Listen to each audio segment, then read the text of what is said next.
Well, even though keeping a diary was forbidden at the time, one sailor did to tell his story of World War II and the morning of the Pearl Harbor attack. This is the cover of Kenneth Huck's new book, Log of World War II, A Pacific Naval Diary. And he joins us now to talk about the book. Good morning, and thanks for joining us here this morning. Good morning. So you transcribed this book. It was a novel, or the diary that you found, and your mother-in-law gave it to you. How did that happen?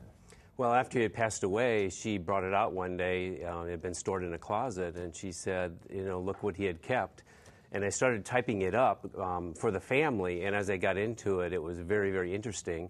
And I had shown it to a history professor who is somewhat of an expert in World War II, and he said, you've got to publish this. So I worked on and off for several years. And how is this book different? Because there have been countless number of books written about Pearl Harbor, the morning of the attacks. How is this book different?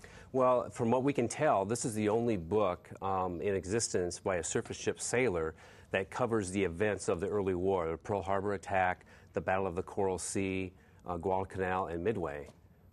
And tell us a little bit about, you were telling me that you were reading the journal, and does one entry kind of stick out? Can you tell us about one entry that you remember vividly? Well, his chronicling of the Battle of the Coral Sea and the sinking of the U.S. Lexington, as he wrote in there, this is impressed on your mind for the rest of your life. It's just fascinating reading.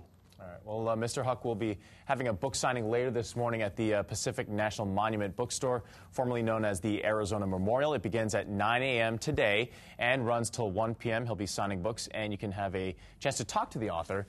It's Log of World War II, A Pacific Naval Diary, now in stores. Mr. Huck, thanks for joining us here this morning. Thank you.